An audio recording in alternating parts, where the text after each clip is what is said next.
What's up my YouTube channel? Ndine President Calvin Kayanja, Calvin Cares. Kwasaganya ensonga z'okubanga kana kali tukuba kamwe bakuba kyeyo ne musoka kwako kimufuna mu ekyo kuyigamu n'olwa n'ensonga nga butambula. President oli bulungi? Ndi bulungi nnyo. Obulamu buli butya? Tuli bulungi. Kulaba oli ma weekend. Bagamba ki abalabi baffe? Batulabira ddala. Basubscribing era basiima. Bakola kye twabakubiriza okusharinga content. Bamusharinga bamulaba. Bwe ndwa okujja ne bangamba President Goddo muleta. Omuleta wendi. Ne mbagaba naye apa bize muko. Ebibuuzo tujja kuba tubyanukula. Okay. Mbeerayo ku nsonga zaabwe. Muwalabu bw'aba kutawanyamu. Okay. Bwe noonyaako tuba ensonga bwe tuzisoloba. Njagala ntandikire ku nsonga y'omusolo. $10 ku buli ticket. Nakitegeddeko. Buli waba ofuluma oba ogenda Kenya nodda kasogenda emirundi 5 mu wiiki emu ze dollars afamika 5. Government ne fair. Teri fair n'omulundi n'ogumu. Ekisookera ddala neewuunya nnyo buli kimu kye baleeta tekikulaakulanya muntu agenda bweru okuleka okumutoolako obutoozi. Kadde mu nkawulire bulungi. Teri gavumenti kyereeta kukulaakulanya muntu agenda bweru okuleka okumunyigiriza. Katono nnyo abantu bano balinnyonnyonya abaana bose tebamanya misoso giri awo. Nonderamu ku misoso egimu gy'omanyi egigenda mu maaso awo egigamba nti gy'omanyi ekisasulibwa. Wano nga muntu tanavaawo osookera ku passport. Okay. Okimanyi nti omuntu asasula Interpol naye nga tamanyi na mugaso gwa Interpol kyeki. Ekyo kimu. Omuntu asasula yellow book. Okitegeera bulungi. Yes. Va ku ekyo. Omuntu asasula COVID kati bayongerako ne COVID. Emirondo gyabwe nga 28 gibaawo test and fly. Kati waliwo n'ekiri ku kisaawo awo. Omuntu alina okuteekamu akasente ak'okumuyisaawo ne bw'oba n'ebipapula ebituufu. Ngatebe nambirina otegedde ngenda kunoonya nsimbi. Ngenda kunoonya nsimbi. Okay. Kambuzeemu. Ticket ye Saudi Arabia ya Mecca. Ticket ye Saudi Arabia okufuluma tugibalire ku kamu ana. Kati akamwana mugatirako bibya sente meke ebirala ebitategerekekao. Kati ebitategerekeka ku ticket eyo omuntu bw'aba agenda Saudi olina okumubukingira hotel gyagenda okubeera mu wiki namba. Eba ye yakusulamu. Ya quarantine. Okay. Ogulabye musimbi we gugendera. Ekyo kisibye bannayuganda okutambula ogende Saudi okukira bintu byonna. Omuntu bw'aba agenda ebweru sasula Interpol passport wagimaze okiwulira bulungi.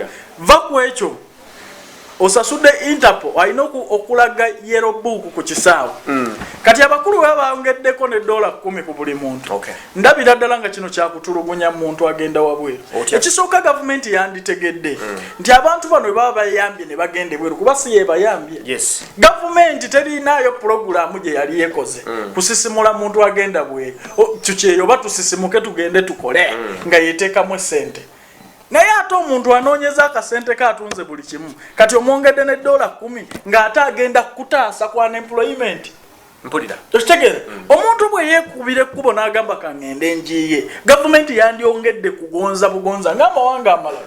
Bw'otunuulira eggwanga lya Ghana bwe lyategeera nti mu ggwanga lyabwe tewaliiyo mirimu gavumenti yatandika okusapootinga amakampani agatwala abantu ebweru. Naye wano bwe bategeera nti tewali mirimu n'abafuluma mufuuka balabe baabwe. Mwagala tuwekalakase singa abantu abali ebweru abatalina mirimu gavumenti ya Uganda mbagamba singa abantu abali ebweru bonna abo abatalina mirimu can you imagine nga bali wano bonna eno gavumenti yandibaddeko kuweza omwezi.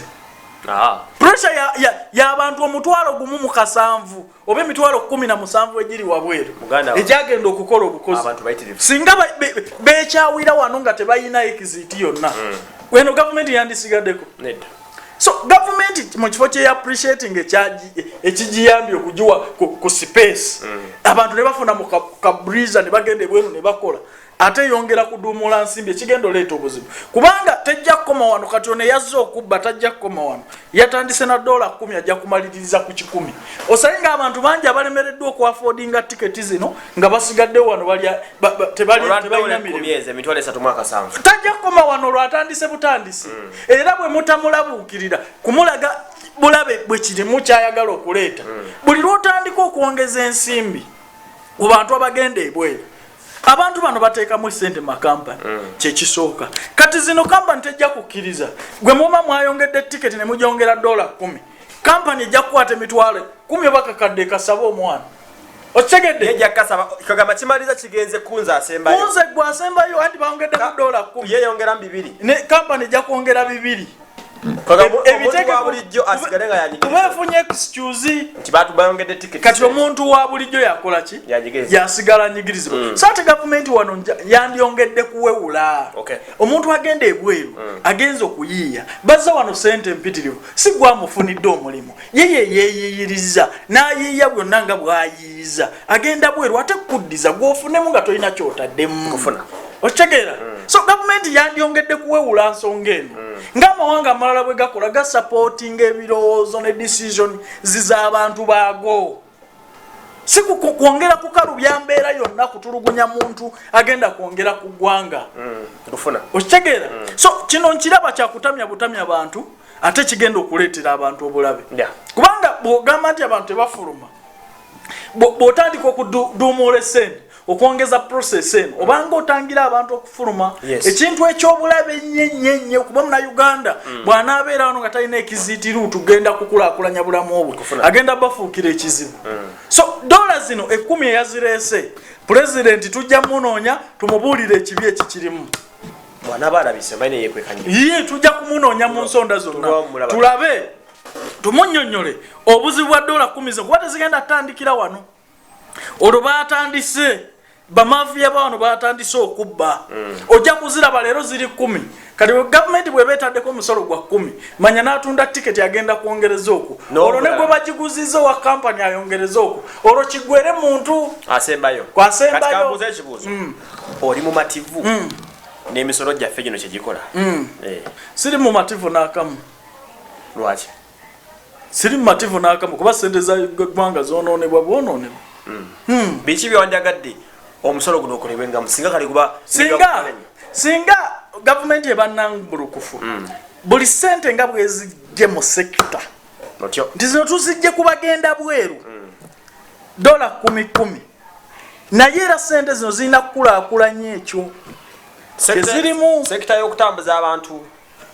kale bebazijjako si be bokka bayita mu makampani n'abagenda ku byabwe naye singa baga nti kale tubajjeeko dola 10 naye tuwongedde ku kisaawe oba ekisaawe kituukane n'omutindo naye entebe eyapooti eringa ensiko gwe tugenze ku bisaawe binyirira bisaawe si bwe kirina okubeera nze ndaba n'emmoroka ze bavugiramu abantu nga tezitegeerekeka okitegeera ebbaati ero wetupaakinga emmoroka omanyi emyaka legibaddewo tewaggwa kuzimbibwa okitegeera so twagala nnyo ng'ebintu bino sente zebajje ku bantu zibaddizibwa mu ngeri endala nti gavumenti bw'oba osolooza ku buli atambula dola 10 ne wabaawo alina obuzibu bwe lwe yeetaaga akatiketi tulage nti omuwaddeyo akatiketi tulabe nti dola 10 ze wamuggyako zadda mu mpolampola naye omuntu omuwoozeza agenza ebweru bw'afuna ebizibu izo sente ozaagala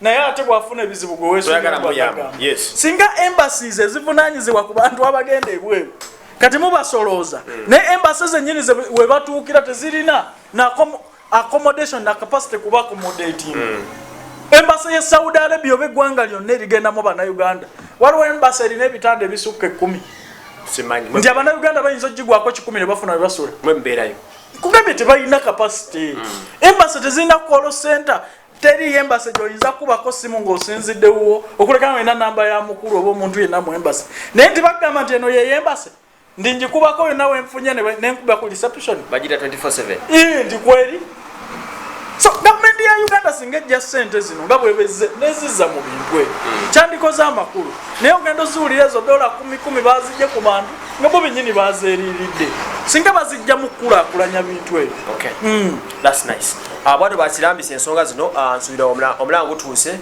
sente zaffe kale muzituggyeko nezikole ebyamakulu zikole ebintu ebirina amakulu kale nze Wasemanuel